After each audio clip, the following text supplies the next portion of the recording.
it can feel as if the distress itself is a rejection of the created goodness, right, of the body. And so trying to figure out ways to nuance that understanding to say, what does it look like to honor the goodness of my body and to honor the challenges that I feel within that, within receiving that as gift, this recognition of in eternity, there's the promise, right, of all of this tension and challenges that all of us face with embodiment being not just resolved, but brought to perfection in a way that Eden couldn't even touch.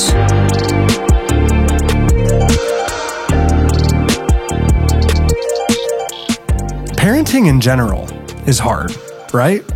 Well, how about parenting in the realm of sexuality and gender? I'm Paul Brandis, campus pastor at the Shawnee campus. And I'm Bill Gorman, campus pastor at the Brookside campus. And on today's episode of the Form.Life podcast, we are joined by a returning guest, Dr. Julia Sadusky.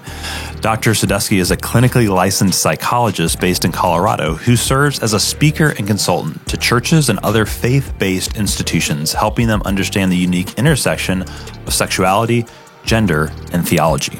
Yeah, that episode with Dr. Sadusky was actually podcast number 3 for us back in 2022. If you haven't listened to it, we'd encourage you to go find it in your feed. And we were eager to reconnect with her to keep this important conversation going, specifically regarding how to take practical steps in engaging our kids and young people on these vital topics. Yeah, it was great to have her back, and we're really excited to invite you to jump into this conversation right now.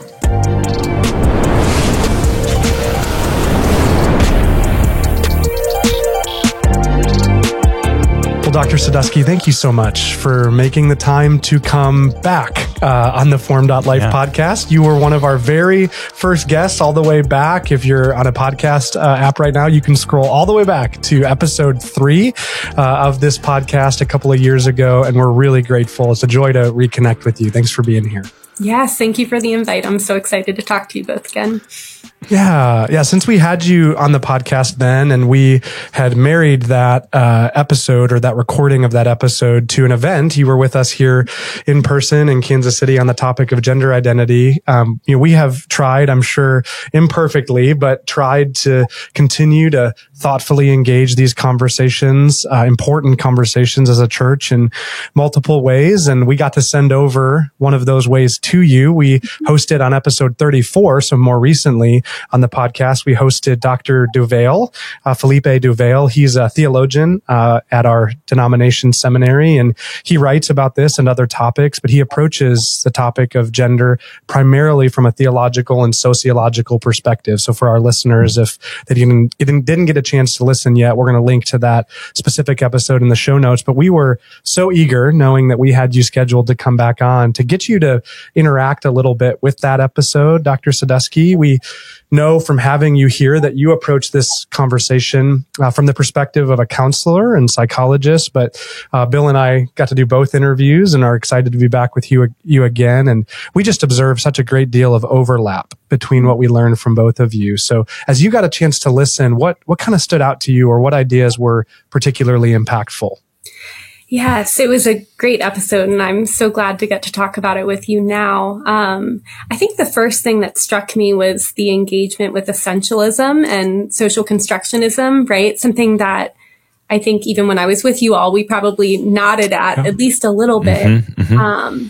What I really appreciated in the episode was the recognition that really a Christian vision of gender is not fully accounted for in either of those positions.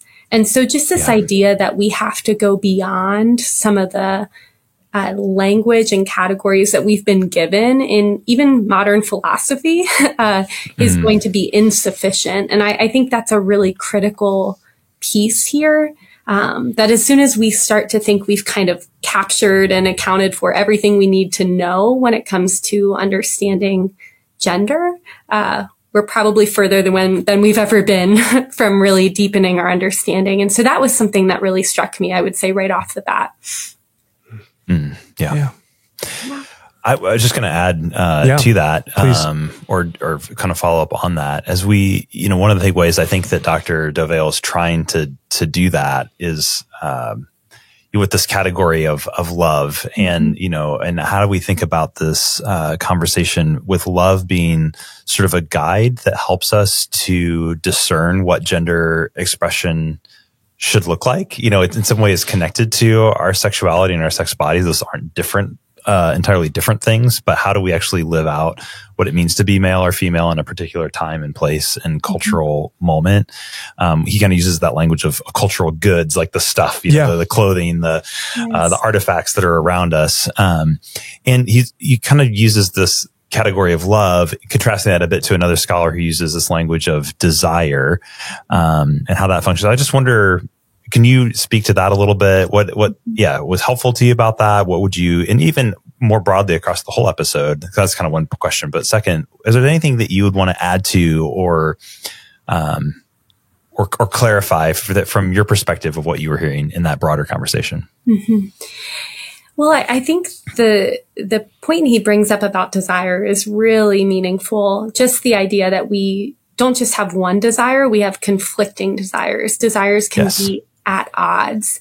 And I certainly see that a lot when people are navigating questions around gender and weighing Christian faith. For instance, is you can have competing senses of this is important to me and this is important to me. So for instance, authenticity is important to me, and honoring God in embodiment is important to me. How do those resolve, right? How do I hold both at the same time?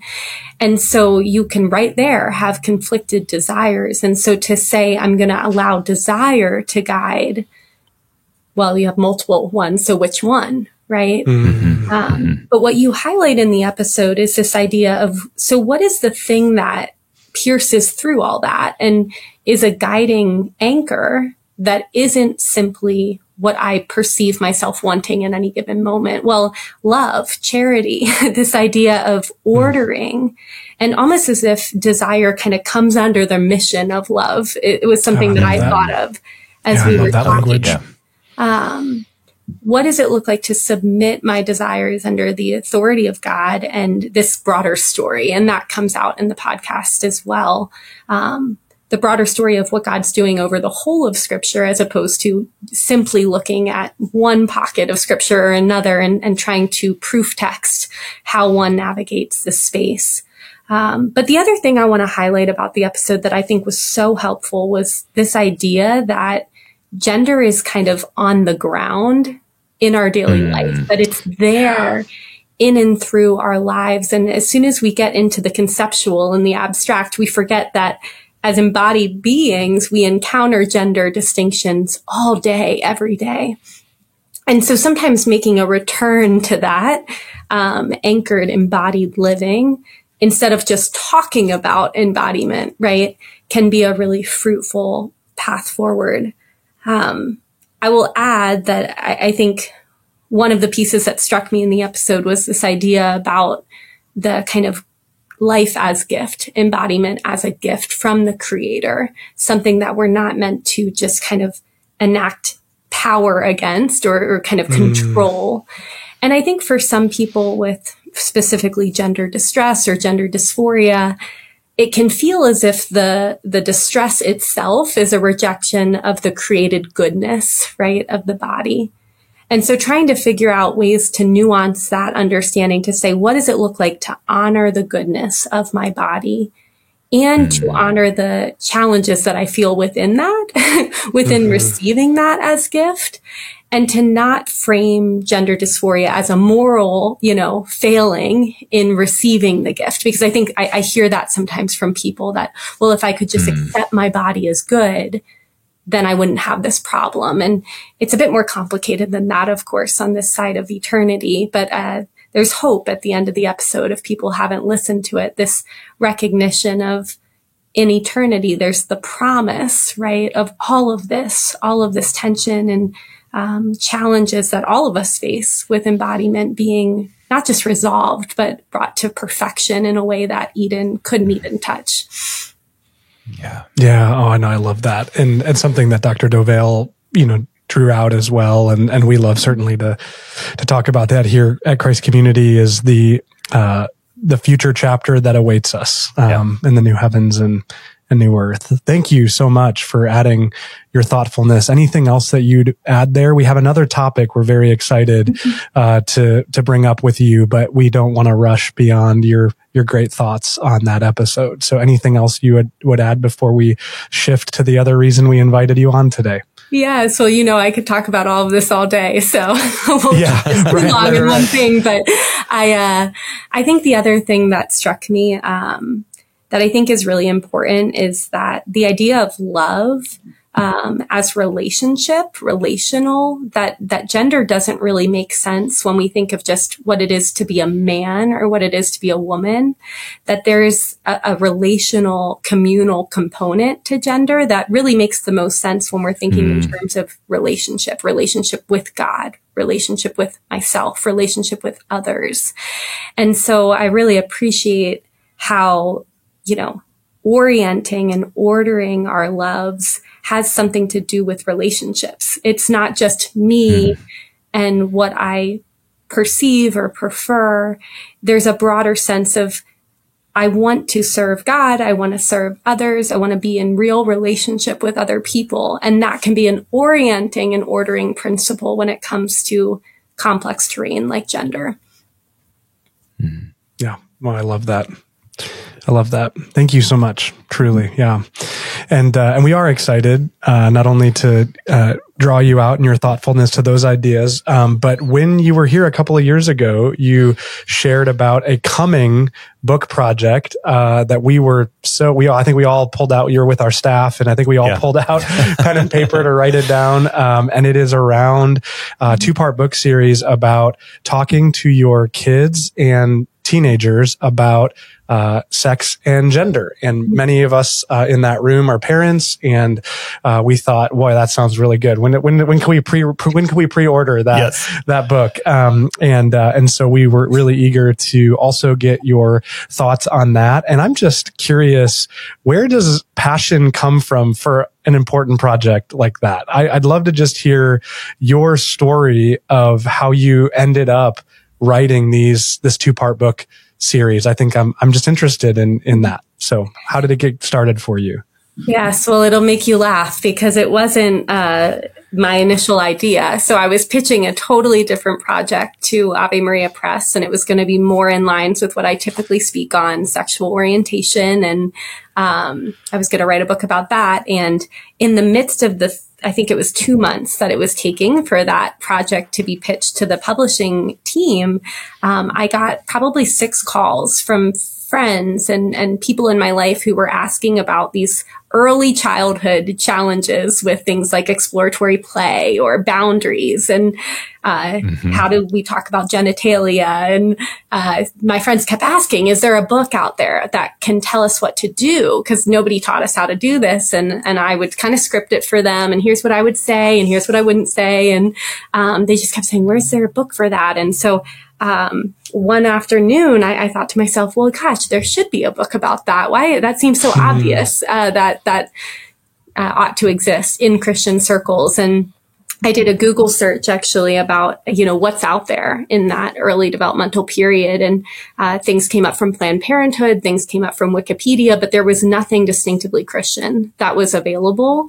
And so I thought, oh gosh, maybe I could do something like that. And so I wrote a sample chapter in about an hour. I mean, it just flowed out of me. And I thought, wow.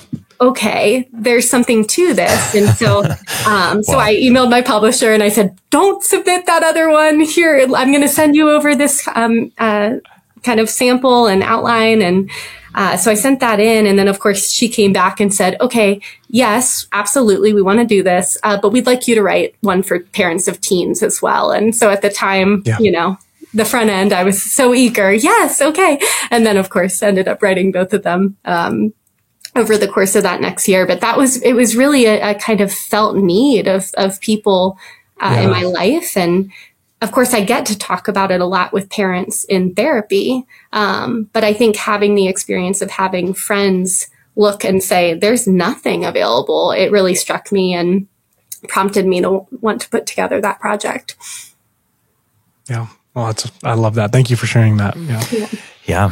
Well, and one of the big ideas of that book is that you shift, from the one, here's the sex talk. We're going to have it. And then we got that done. Check it off. And, versus having many conversations, over time. And so just, can you share more of your thinking about that and why that's so important? Maybe some of us in our growing up experience had the talk, but why do we need many talks over time? And, what kind of do you imagine for that to look like? Yes, it's a bit of an ambitious project, isn't it? Because I think a lot of people would actually look back on childhood and say, I didn't have any talk, or if I did, it was really incomplete. Yeah. And so to have the angle of entry be, we have to have many talks, feels a bit ambitious, but the rationale for that, is particular to where we are at today, which involves social media. It involves a highly sexualized culture. Where sex is no longer seen as something on the peripheral. It's kind of front and center if you turn on the TV. And so, being able to equip kids to process sexual topics from a young age has to happen, because what I see all the time is by the time a teenager is 14, 15, they've gotten an education from everywhere else other than parents. And it's not just about giving the information, it's about being seen as a trusted source. And so if I feel like I know more about sexuality than my parents, when they do weigh in, I'm not inclined to believe that they have anything of value to say. And that's where I think there's a lot of lost ground and a lot of ways that a Christian vision of sexuality is too little too late when it's presented at or after puberty. And so I started to wonder, what are we doing earlier? And are there things that we as Christians can all agree on are essential topics that we can approach at age 3 and 5 and 7 that lay a foundation and a groundwork and position parents and pastors to be seen as trusted resources, not people who are coming late to the party and, kind of wanting to get in a word at the end of the night. Yeah. Well, and I wonder, could you even maybe lay out a few of those essential topics? Kind of what did you land on as you thought through all that could be shared? And, say, for instance, we've got parents listening with a 3-year-old, to use your example. Like, how would you coach one of those essential topics to be integrated naturally and developmentally in a developmentally appropriate way with them? I wonder if just a specific example. I'd love to hear that. Yes. So it often surprises parents. What do you mean? My kids are so young. What would I possibly say to them at, the 0 to 3 range? And the first topic that I hit on may surprise some listeners, but it's actually teaching accurate terminology for genitalia. When we look at the research of what protects against sexual abuse in children, the number one thing that protects against sexual abuse is knowing the accurate language for my genitalia.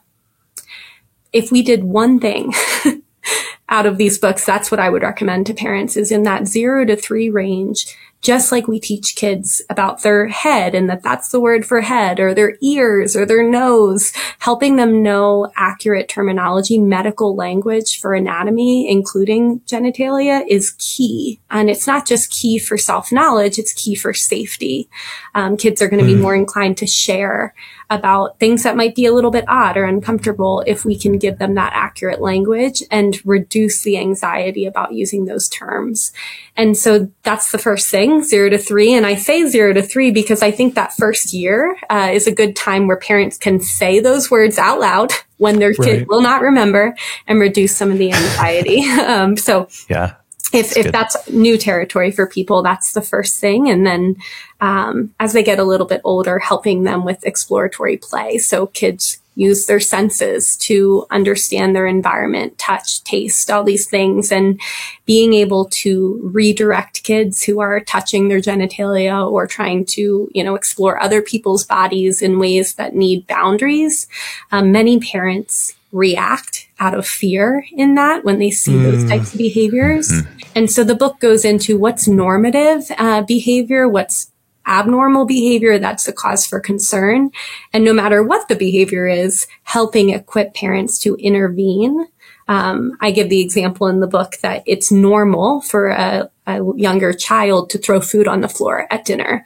That doesn't mean we just allow them to throw food on the floor. We shape it, but we have to say it a lot, right?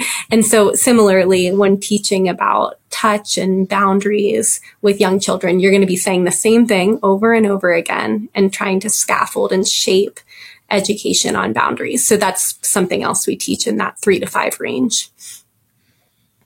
That's really, really helpful. Yeah. And again, knowing that we've got listeners that have kids of all ages, and I know a lot of listeners as well that maybe don't have kids, what would even be like 1 or 2 high level takeaways from the book that you think could be impactful for anyone listening who wants to better integrate their sexuality with their following of Jesus? And obviously, if a parent is listening, they can then do the work and engage the resource directly to learn how to specifically apply that to their parenting. But what sort of high level kind of 1 or 2 takeaways for anyone hoping to do that or wanting to do that? I think the big takeaways and it's not unrelated to what we were talking about with gender earlier, which is that we need to bring these things back on the ground, right? That we are, as adults, we are sexual beings, and sexuality informs our life at every stage of our lives. And sometimes we forget that we're kind of developing and we need to be scaffolded in that. And that's as true for the parent as it is for the child. And so sometimes parents are so eager. They want to do it differently with their child, but they're getting hit with all these barriers of their own anxiety, their own shame, their own history, right? And how that becomes a block. And so interestingly, big picture with the book is actually reflecting on your own story, your own sexual story. And how does that show up in your daily life, in your relationship with Christ? How does that show up? And what does it mean that our sexuality is good? It's one thing to say that. It's another thing to encounter God's presence with us in the midst of our being made in particular ways, and looking and kind of accounting for how our history shows up in the here and now in our own understanding of our sexuality and that of our children. Oh, I love that. And it actually reminds me, so my kids are 9, 7, and 3. And, so as I looked at you having 2 parts, I bought and bought on Kindle. I can't even hold it up. I needed it automatically. But I bought Start Talking to Your Kids About Sex. So for the younger, age, and in it, you footnoted, from, Jay Stringer, and the book Unwanted. And we actually got to interview Dr. Stringer for the podcast. I don't know which episode it is, but we'll link to that, and I don't know the number, but we'll link to that in the show notes. And what you just said really reminds me of his kind of central thesis of that book, which is, the subtitle I won't remember offhand, but is about this. Unwanted is the title, and about, kind of sexual desires that would be unwanted, but how do we interact there, and how do we listen even with curiosity to what those are telling us about our own sexual story? And so everything you just shared really connected back with the honor we had of getting to interview him for that episode and that book that we got a chance to read. And so I love that, and love to think about how your books could be helpful and hopeful and even potentially healing and redemptive for a parent who wants to lead forward with their kids and the next generation in a really Christ-centered, honoring way, but is going to have to navigate their own story and questions and challenges there. I loved it. I love that thought. Yeah, I think that's really true. Yeah. Well, and I was reading recently, it might have been on the Center for Faith, Sexuality, and Gender, Preston Sprinkle's site, which I know you work with Preston and that crew, but just even the importance of being able to kind of pray about our stories and being honest with God about our own desires. Like, hey, I had this desire today. And I don't know if I wanted it or didn't want it, but like, I can talk to God about that. Especially in the realm of sexuality and gender, where I think, Lewis, of course, points out, it's obvious that God God knows all of our desires and our thoughts anyway, but sometimes we don't always have the moment to be able to say, like, I can just, like, honestly and like without sort of a sense of shame, like just say, God, like, this is what I was thinking through, or this is what I was wrestling with today related to my sexuality or my gender. And how those two things relate, and he can handle that, and he can receive that and help to navigate that. And so again, having an ability to do that sets you up, I think, to parent well, or have these conversations as well, as even if you're a teacher or a grandparent, or if you're interacting with children and wanting to be able in a place to think well about this, but which is a potential audience as well. I know in your introduction to that book, you mentioned not just parents, but anyone that would find themselves in a place of influence with children could really gain from these resources. So to mention that specifically. Well, and you mentioned earlier, Ave Maria Press is a publisher you work with. It's like a Catholic publisher, and that's your faith background and where you're coming from. Christ Community, we're in the kind of the Protestant evangelical tradition, and so you in the publishing world, they've named these as a guide for Catholics in the title or the subtitle there. But I wonder if you could first share about the fruit you've experienced in working with non-Catholics, with Protestants in this arena of sexuality and gender. And then I'm also curious if there's anything that our listeners should be aware of if they decide to engage those books, knowing that they are written from a distinctively Catholic perspective. Yeah. Yes, great question. So I will say, being raised Catholic, I maybe encountered the stereotype that many people have of Catholics, which was many of the people in my Catholic community at my Catholic schools were nominally Catholic, but their faith didn't seem very rooted. And so a lot of my formation came through Protestant brothers and sisters and going to Young Life and going to Bible studies at the local Presbyterian church and, going to a Pentecostal service and encountering the Holy Spirit in new ways. So I think just in general in my own spiritual journey, kind of experiencing a lot of unity in the body of Christ has been a gift. Yes, it's beautiful. Yeah. So I think in the realm of sexuality, there's a lot of robustness in the resourcing and the thoughtfulness in Protestant circles today. I mean, so much of my consulting and speaking has been with Protestant churches who just, I think if you think of a prism, we're kind of opening up different facets of this conversation in tandem. And if we're not speaking to one another and in dialogue, we miss the opportunity to hear what the Holy Spirit is illuminating in any one of our given communities. And so I think there's been just the giftedness of communion and unity in difference in the different ways that we might and the angles of entry that we might bring to these conversations. So I've really benefited from that. It was a whole thing when the book subtitle was coming together to try to, figure that out. I mean, certainly I understand a Catholic publisher wanting to brand, and because I am so passionate about ecumenical work, I was really hesitant to have that be there. And, the editors listening are probably like, yep, that was true. That was what we talked about. So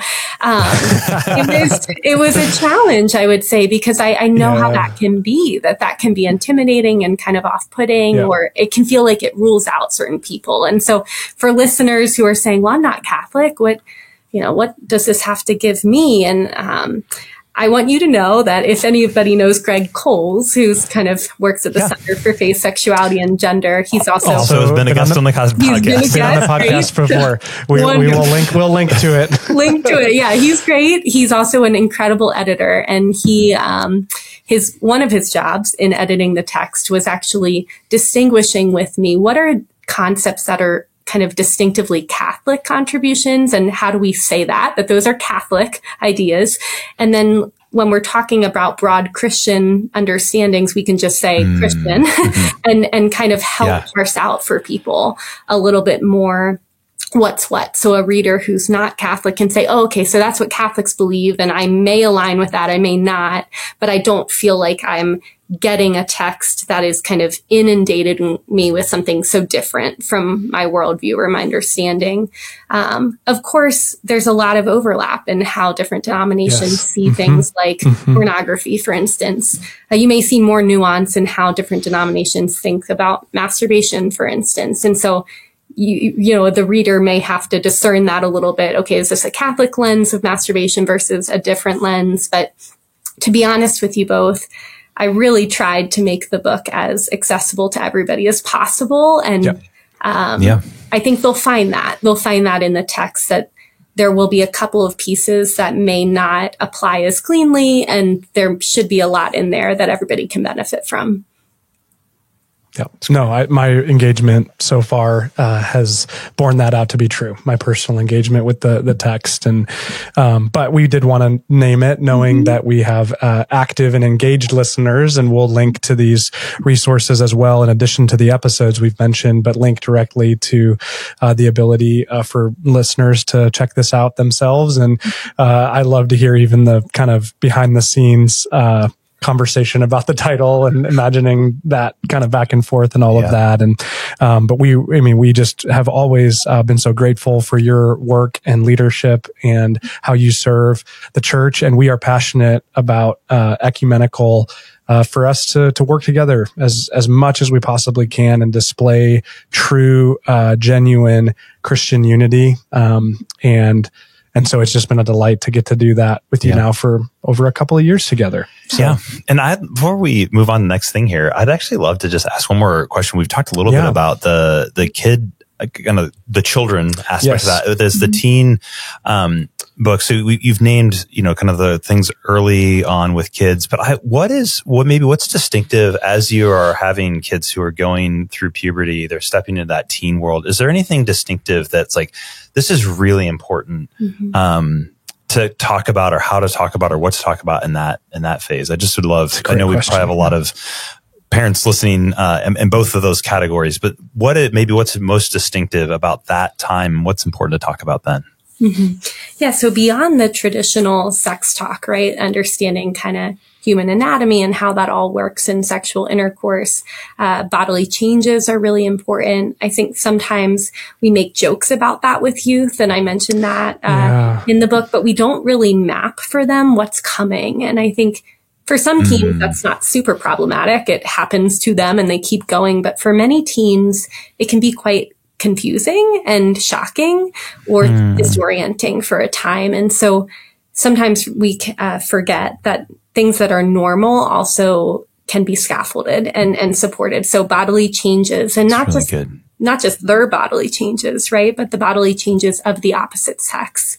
I have learned from being a therapist that a lot of times people go through puberty and they're curious, and that actually springboards them into things like pornography and masturbation, because they're trying to understand the human body as such. And being able to help them do that in a way that doesn't require exposure to pornography, getting ahead of that a little bit more is something I talk about in the book. Something that surprised me, and maybe it'll surprise listeners as I was writing it, was how important, I think I wrote an actual chapter on attraction. So often we move to crushes and we move to dating rules. And as I was looking at the data, most young people are not in committed relationships in adolescence, but they are, sometimes exploring with sexual behavior, certainly with pornography, and they are experiencing attraction. And so really trying to help teens understand what attraction is, what it isn't, learning how to ride waves of attraction and desire, learning how to have boundaries in romantic encounters, learning how to handle unwanted experiences. I've set aside a whole chapter for that.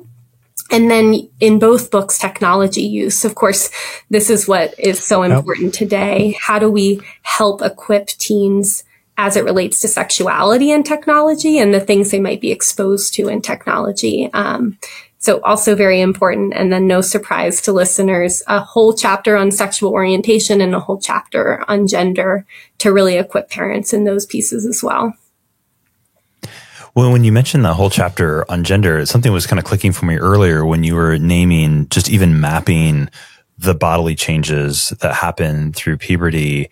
And I wonder if there isn't sometimes this sense of, if I don't have that map for me, my body is changing, and maybe I have a bit of what could be, we reserve dysphoria for this like kind of persistent thing, but there's this moment of like, maybe my body doesn't quite feel like my own, or it feels different now because it is changing. And, in a broader cultural conversation that lends credence to, well, maybe if you don't feel at home in your body, maybe you don't belong in that body. Like that opens up this moment now where there's like, oh, maybe there's something wrong with me. Whereas if we had just mapped out, like, this is going to happen, this is going to happen, and it's going to be okay, and you're going to get used to it, it's going to be normal. But in the absence of that, maybe like opens up like kind of a foothold for a narrative about a gender dysphoria or to take hold, that if we had put that framework in place and given a good roadmap, might not. It's like, oh, this is just normal what I'm experiencing, not something problematic about me or about my identity. Right. And giving that nuanced understanding and reflecting and validating with teens that it can both be normal and uncomfortable. And that's where things can get confusing for them, because they think this is supposed to be happening and I'm supposed to feel okay with this, but I don't. And just being able to help them appreciate that, yeah, you can feel really weird or uncomfortable, or maybe you feel okay, but, either way, your body is changing and it's going to keep changing over years. And here are the ways it might change. And your peers, their bodies are changing, and people might make comments about that. And here's how you respond to that when people make those comments, right? Wow. There's so much within that we miss when we have a talk. And I don't even think we always realize all the things young people are having to process about that. And then, as you mentioned, in the gender terrain, that's really fertile ground for a kind of giving kind of way to confusion about experiences that are more normative and typical in that period. And I like to say in the book, if you're menstruating as a girl, your body's working. And sometimes girls aren't taught that. They're made fun of for it, or, oh, you're so moody. Or it's like, no, your body's working and it's moving through the phases that God created to help cultivate new life and to kind of be a sign for our capacity for that. So again, connecting this to theological realities in a very embodied way. Yeah. Well, I wonder if, just as another final follow-up to this, I'm thinking about a parent of a teenager that maybe is listening right now and is saying, oh, I didn't start at 0 to 3. And, I'm grateful for this episode. I'm grateful, for Dr. Sadusky, but like, I didn't start then, and I've got a 16-year-old now. What encouragement or what word of grace would you have for that person? Yes. I wonder if you could share a little bit about that. Yes, I reflect on that in the book because, right, spoiler alert, most listeners are in that position. It's not just one. You're not alone. You are not alone. You are in really good company with most of us who would say, oh, I didn't do that. And sometimes as parents, especially today, there's this idea that, we have to kind of feign to our kids confidence and capacity to do it right. And they don't benefit from us admitting mistakes. But what I write about in the book, and I think is really important, is nobody comes to therapy with me and processes a moment where their parent apologized and took responsibility for something. And then they say, wow, that really harmed me when my parent took responsibility for the mistake they made. And so if you're in that boat and you say, I didn't do that, but it feels important to you, go to your 16-year-old. And, driving in the car, it doesn't have to be, we have a sit down steak dinner and I say this to you, but say like, hey, I was thinking about the fact that, you've been developing your sexuality your whole life. And I've been learning about how important it is to have conversations gradually about that. And we didn't do that in our family. To be honest, nobody taught me how to do that until recently. I'm learning now how to do that better. And I wanted to bring that to you and say that I'm sorry that I wasn't there to walk through that with you. I'm working on that now, which means we're going to be having some more conversations about this moving forward. We're not going to do it all at once. But number one, I wanted to say I'm sorry for not having that conversation with you sooner. And number two, commit moving forward to doing that a little bit differently. And it might take an adjustment for us to feel more comfortable to have these conversations together, but I'm really committed to doing that with you. I love that. Thank you. Really I guess perfect word of grace there. So thank you.